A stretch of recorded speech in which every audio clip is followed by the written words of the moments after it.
Hello guys, welcome to my YouTube channel, Gracelyn TV. Thank you for your love and support guys. Stay tuned. Diba? Ang anong ulan mo? Yellow. Okay? So, basic food costing. Ito, very important to. So, we need it to ensure na kikita tayo ng pera. Okay? So, number one, list all the ingredients. Okay? Gano'ng karami. Calculate natin yung total cost, tapos we divide it by the number of portions. In this case, we use 1 cup of rice, water. This would make about 8 to 10 portions. Okay? So, yung total cost niya, divide natin ng 10, mas maganda. Actually, ito, ngayon, if you look at it, dadagdagan ko pa yun ng tubig para maging mas lugaw siya. Okay? And then, profit margin. Importante. Dapat, yung total, ay yung cost per portion natin divided by either 30 to 40. Papakita ko sa inyo, may power, may ano ko dyan, later. Okay? So, here is an example. Banana cube. Banana is 50 pesos, sugar is 20 pesos, packaging is 10 pesos. Okay? So, ang total natin is 80 pesos, and this will make 10 stick. Okay? So, 8 pesos per stick. So, at 40% profit, 8 pesos plus 320, that is 11.20. And our selling price can be 12 pesos per stick. Banana cube lang yan. Okay, mamaya kapakita ko sa inyo, medyo mas mahal ng konti, pero maganda. Ito, very important. Number one, kailangan hygiene. Okay? So, we'll always start clean hands, wash frequently. So, hugas tayo ng hugas ng kamay. By rule of thumb, every 20 minutes, maghuhugas tayo ng kamay. Okay? Cook to food to the proper temperature. Kung magluluto tayo ng karne, ng manok, dapat umabot siya sa tamang temperature. Ano yung tamang temperature? Pwede natin i-google yun. Okay? Kailangan lutong-luto siya. Okay? Kung hindi, baka makakasakit. Lalo na chicken at saka pork. Ang beef pwedeng rare, medium rare, well done. Pero chicken and pork, never. Okay? Because may risk tayo ng salmonella, botulism, maraming mga ano. Una natin pag-usapan yun, baka makonfuse tayo. Basta important. Store ingredients safely. Plastic containers, glass containers, kailangan naka-store, naka-seal. Hindi pwedeng dapat mapasukan ng mga bugwit, mga ano, para hindi tayo makontaminate. Avoid cross-contamination. So, very important. Sa food business, in Benil, we always teach the students parang use color chopping boards. Meron kami color chopping boards. Green for vegetables, blue for fish, yellow for chicken, red for meats. Tapos brown and white for cooked food. Pero, wala tayong ganyan. Or wala pa tayong budget. So, every time you chop something new, you wash it. Kaya kahapon, diba? Guys, sinasabi ko sa kanila, guys, we're done. Wash the boards. We'll move on to the next dish. So, very important. You keep washing your boards and washing your knives. Okay? Use clean utensils and wear protective gear such as gloves and hairnet. Ang rule of thumb is, if lulutuin yung pagkain, you can use bare hands.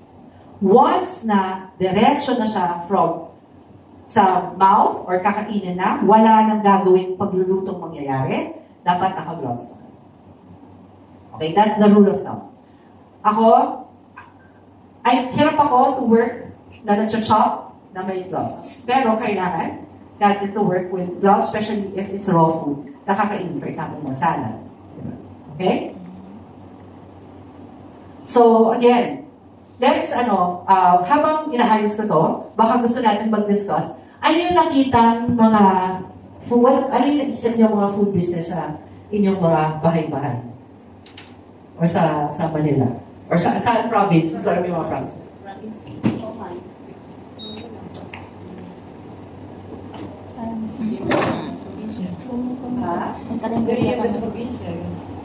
Karinderya. Correct, karinderya sa probinsya, di ba? So ano kaya yung ano kaya yung magiging produkto mo sa karinderya? Tamad na ako kasi ngayon magluto ang tao. Oh, yeah! Oh, yun! Pagsamantalahan nyo yan! Di ba? Yung pata na yan. Ang mahal naman ng dish niya, pata. Oo, pata na may puso ng sabi. Mga estudyante pag malaki ka sa school, Yung mga sinabang. Tapsi. Pansit. Short order. Kasi kung sa probinsya namin, mga Ilocano, yung ginagdit. Yung flour. Oh. Yung flour na may acidity, yun. Oh. Quick.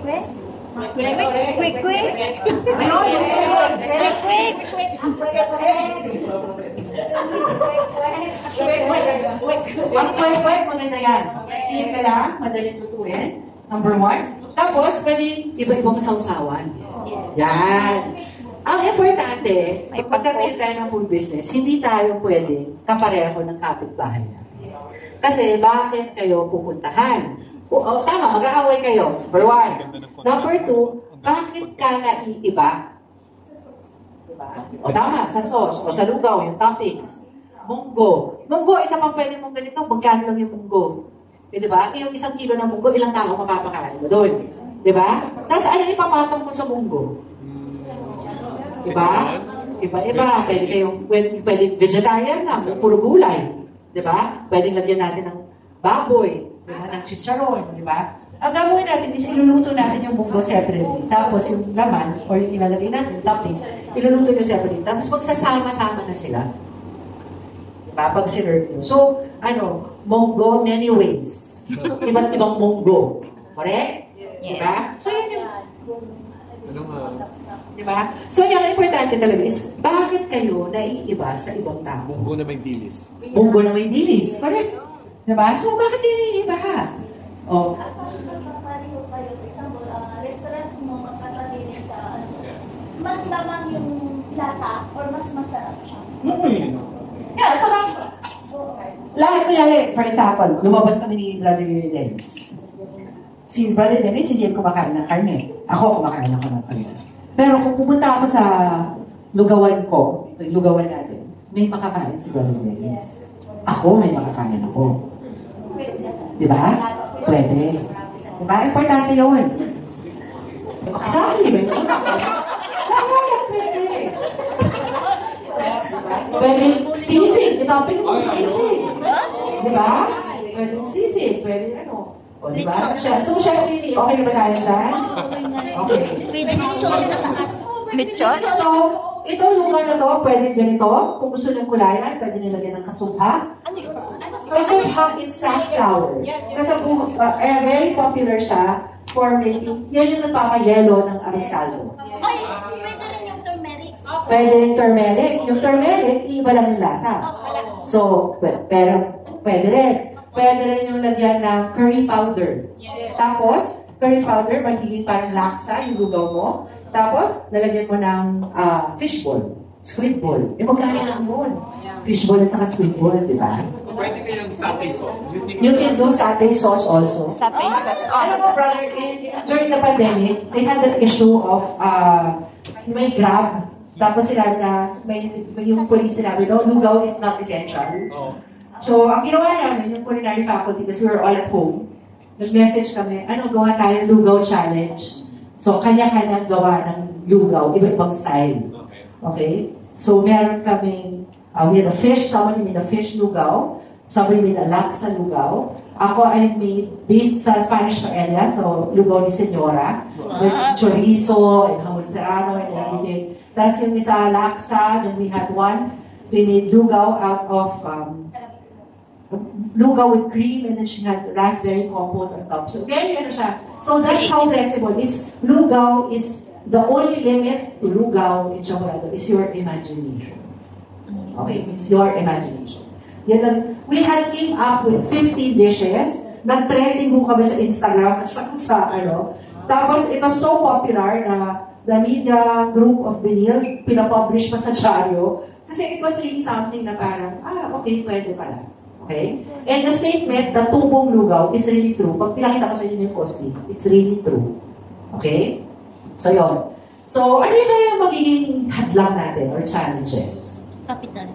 Kapital. Yes. I understand. Tama yun. Kapital. Ano pa? And doubt in yourself if kaya mo. Yes. Doubt. Correct. Doubt. Minsan naman, kung sino yung pagkakatiwalaan natin sa negosyo. Diba? Yes. Ako tama yun. Very important. Kanino ko iiwan yung negosyo? Sino ang magpapalago nito? Kailangan natin maghanap ng tao, pareho yung pananaw natin. Yes. Na talagang gusto mo. Minsan, nawawala yung negosyo kasi yung pinagkatiwalaan mo, pinalitan yung recipe. Ay, tama. Di ba? Yung, bakit ko pinalitan? Kasi gusto ko parang, yun, kaya tayo dinadayo Di ba? Okay? Isa pong challenge is minsan yung pagkuha ng ingredients. Lalo na pag malayo, so sa probinsya, medyo mahirap. Kaya pumipili tayo ng madaling makuha. Okay? Any other naiisip niyo mga problema? Self-doubt, yun talaga. Okay? Imagination, that is your limit. So, kailangan malawak tayo mag-isip. Pag magbubukas kayo ng food business, magbasa kayo. Magbasa kayo ng cookbook, tumingin sa internet. Huwag kayong humanap masyado ng trend. Ang trend kasi, sandali lang siya. Maghahanap tayo ng dapat pag ninegosyo tayo na pwede natin medyo mas matagalan. Yung lifestyle. At pag may kumopya kayo sa'yo, huwag kang magalit. That means magaling ka. Huwag kang magalit. Sabi mo, good luck rin sa'yo. Diba? Galingan mo. Pero ikaw, humanda ka. Kailangan. May bago ka offering. Yes. Ako, before, they will always tell me, hindi ka ba naiinis na kinokopya? No, I think it's a form of flattery. Pero it's a challenge for me to become better. Yes. Diba? Huwag kayo mainis. Kung gusto nilang copy kayo, syempre kukopyahin ko nyo. Magaling ako Diba? So dapat kayo rin, ready kayo na mag-evolve. Diba? Any questions? May question pa kayo? Okay. Yung next natin is tips for selling to neighbors, schools, and offices. Okay, number 1 tip ko. For selling to neighbors, schools, and offices. Number 1, always start off with a good product. Kailangan naniniwala kayo sa produkto. Okay? Kailangan naniniwala. Kung may stall kayo, dapat laging malinis. Okay? Dapat laging malinis. Kahit yung mga ganito, punas-punasan nyo. Diba? Hindi mag-iiba yung pero pag malinis kasi tingnan, yung mas maraming kakain sa inyo. Diba? Agree? Yes. Diba? Pag malinis, mas maraming kakain sa inyo. Sa schools, yung portioning, ayusin nyo. Kung mga bata ang pinapakain nyo, huwag sobrang dami. Okay? Yung mga kunwari, grade 1 to 5, may masyado marami. Pero pag medyo grade 6 hanggang college, yun, gutom sila palagi. Totoo yun. So, dapat ayusin natin yung portioning para hindi sila feeling nalulugi. Okay? Nung sinabi ko, may mga estudyante ako, do you know that for every 100 pesos you spend, yung food cost mo, or cost ng niluto mo, is only 30 pesos. Sabi nila, ha? So, yung mga estudyante ako nag-dorm. So, chef, magluluto na lang ako sa dorm kasi mas mura. Sabi ko, yes, for every 100 pesos you spend, ang food cost mo is only 30 to 40 pesos. Nagugulat talaga sila. Sabi ko, kaya kayo, kulinaryo yung mga yun. Matuto kayo magluto. Abang ngayon yung Instagram nila, kahit sardinas yung pagkain. Ini-Instagram nila.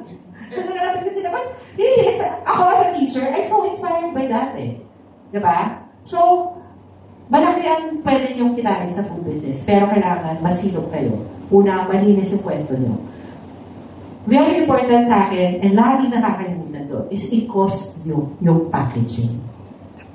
Okay? Lalo na kung gagamit tayo ng disposable packaging. Mahal na ngayon yung packaging. Nung nag-umpisa ako, piso-piso lang yun.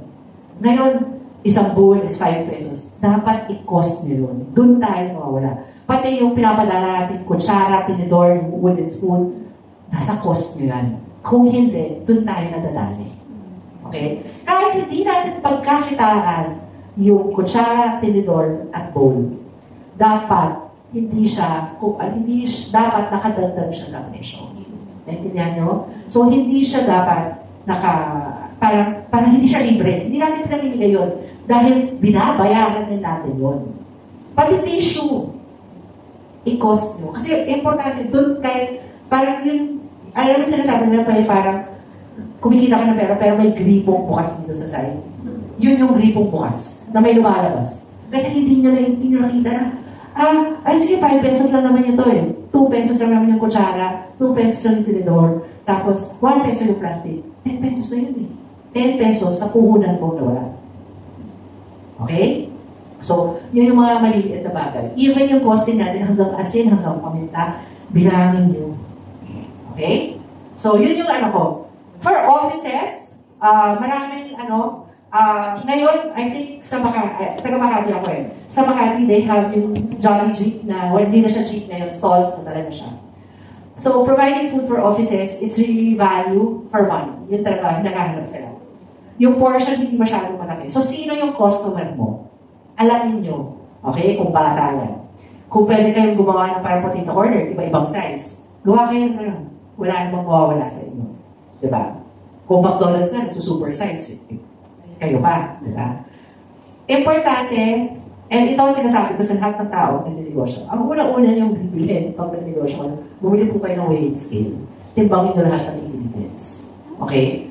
Doon, yun yung pinaka-importante. Kung may food business kayo at wala kayong weighing scale, pusta ko, lugi na kayo. Okay? So, yun yung number 1. Okay? Lahat ng ingredients nito, medyo tinansya ko lang, pero ang totoong recipe, may ano siya. May weight. Okay? May questions po tayo? So far. Naaamoy namin. Hosting sa lalaki. Ayan na. Toppings, lugaw floater, total cost. Saan yung 30% na yan? Yan o. Ayan ba toppings?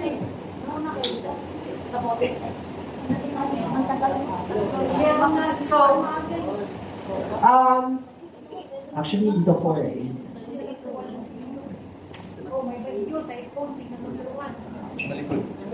Damit ko sa likod. Laundry. Onion, garlic, ginger. Ito yung ginawa natin. You'll get half portions kasi more or less ito yung ginawa natin.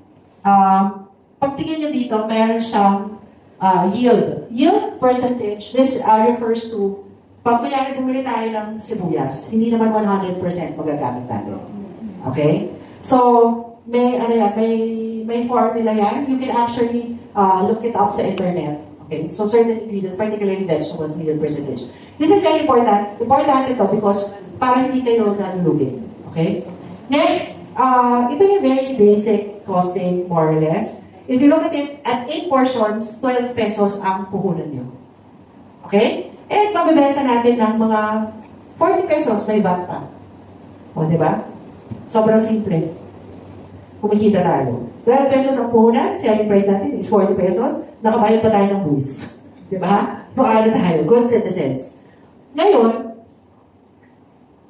pwede tayo, I can share this with you. You can do this, our toppings. So, more or less, our toppings will cost us about 9 pesos. Pero pwede mong bawasan to. It can still go down. Okay, so this is our toppings. Garlic, spring onions, chili oil. If you make your own, mas mura pa siya. Remember, ang lahat ng binibili mo, ang cost niyan is only 30% or 40%. Okay? So, yun. And then, yung huli is, this is our sinkers. So, here, meron tayong hard-boiled eggs. This is in Philippine peso. And we have the chicken. Ito yung recipe ko, chicken na may lasa. Okay? Kasi yung lugaw, usually yung chicken walang lasa. So, yun. So, more or less. Nakikita nyo, I used here is taco seasoning. This time, I just used paprika. Why taco seasoning? Para maiba. Para may lasa ka. May konting chili, may konting cumin. Diba? If not, we can do here. Today, we just use paprika. Okay, salt, pepper, magic syrup. I'm really a fan of magic syrup, especially for small food business. Why? It adds to taste. Okay? Maraming nagsasabi, marami pa nag-argue yung Benson, hindi mabuti. Ako, for small business kasi, kailangan malasa yung food. So talagang ginagamit ko talaga siya. I really recommend it. Kasi, when I did work for Maddie, they explained to me what it's made of. It's really made of whole chicken. There is also MSG, but it's whole chicken and garlic and some spices. So, and madali siya gamitin, mura siya. Okay. So, it works also. And then, dito, sa sheet 6, ito yung cost natin. So, 150, there. So, if it is fully loaded, which means the lugaw is 12 pesos, the floaters is 9 pesos, the egg and the chicken, our cost is 47 pesos.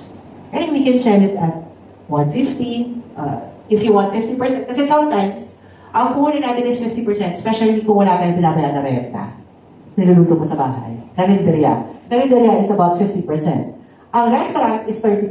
In the middle is 35 to 40%. Okay? So this is very important. Ngayon, kung egg only, pwede natin ibenta ng 100 pesos. Ito, at 35%. Kung chicken only, pwede natin ibenta. Actually, mas mura pa nga yung chicken kaysa sa egg. Mahal yung itong sa Pilipinas eh. And then, you can also sell at 100 pesos, di ba? And kung toppings only, very basic, you can sell it at 43 pesos. Galing, di ba? Simple lang. Okay? Nakasmile ka doon yun, okay ba? Nakita mo, lugaw lang. So, ang pinaka-humble na lugaw na to, pwede niyong pagkakitaan. Other examples, munggo, champurado, ano pa ba? Champurado, pwede ka maging exclusive pa. Open for breakfast and merienda only. We only deliver breakfast and merienda. That's why, bakit ganyan? Kasi freshly made, di ba? Kakagulo sila. 50 made per day only. Kaya mga ganon. 50 made per day only. Or, as in, lahat sila, bakit? Bakit? Mga ganon. Kasi, actually, 50 made per day only kasi yun ang kapunan ko eh. Di ba? Pero, bali mo rin yun. Di ba? Kasi, ang hirap gawin eh. Di ba? Ganon style. You know these things? Sabi mo, marketing lang yan. Marketing yan! Pero kumakagat sila eh. Di ba? So, ano ba naman yun? Alright? So, ngayon, I will make a sample. This is half portion, so para lahat kayo makatikim. And then, as you can see, ito na yung lugaw natin. Tayo kayo. So, 1 cup of rice. Ito ang nagawa natin. And, Dami ko, 1 cup of rice na. yeah. And dagdag tayo ng dagdag ng tubig. Marami siyang luya. Yes, the luya is the best. Yes. Pwede niyong bawasan yung luya if you want. Oo, mas masarap po. Marami Nabango luya. siya kanina niluluto ng Kaya ang bango. Okay? So, and you can see, maganda yung lugaw natin.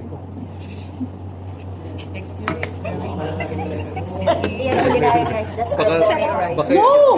Baka sinker yung This is Charot. this is just the rice. Hindi siya Just the normal rice. rice. Pero kasi, for those that were late, ang ginawa natin was, kaya hindi siya nagdidikit-dikit. Kasi wala na yung starch niya. Ang ginawa natin was, ginisa muna natin. Oh, Yung, Wag iwawash yung rice. wag i-wash yung rice, number 1. Tapos, ginisa namin yung rice with the oil and the garlic para mag-coat yung rice. Tapos, pagtingin nyo, hindi siya dikit-dikit. Yes. Tapos, yung water, dahan-dahan namin nilalagay para ma-absorb siya. Tapos, dahan-dahan, this technique is used for risotto, paella, Diba? Para special. para special. Yeah. Maiba. Kasi yung risotto ko once kasi Niluluto na diretso. mauna si nag-separate yung tubig sa rice kasi siya parang nilaga, niluto siya. Nilaga. So, may cornstarch yan. None. None. Ay, ganun.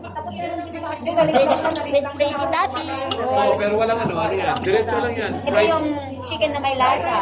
Okay.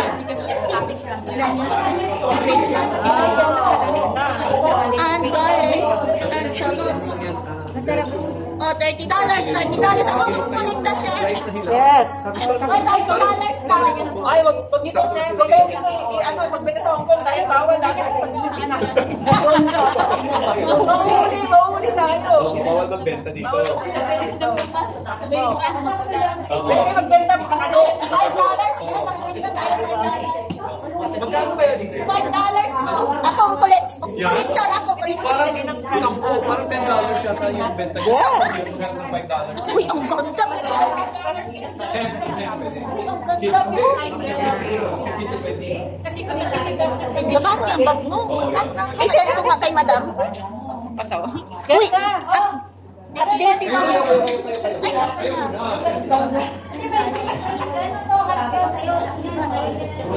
Ayaw mo ng hot sauce? Ako ayaw mo. Ayaw nyo ng chicken?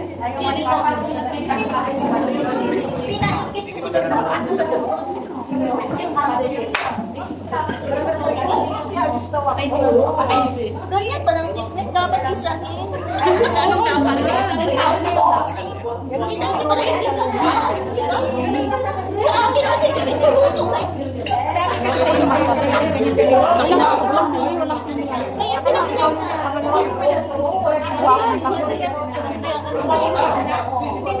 Brother Chris, $30. Kung gusto niyo ng chili oil, ito hindi ito $30 mahal. na daw. Kasi matagal kayo. Maingay na guys kasi magkakainan na, gutom na. Thank you for watching guys. Jesus loves you. Bye-bye.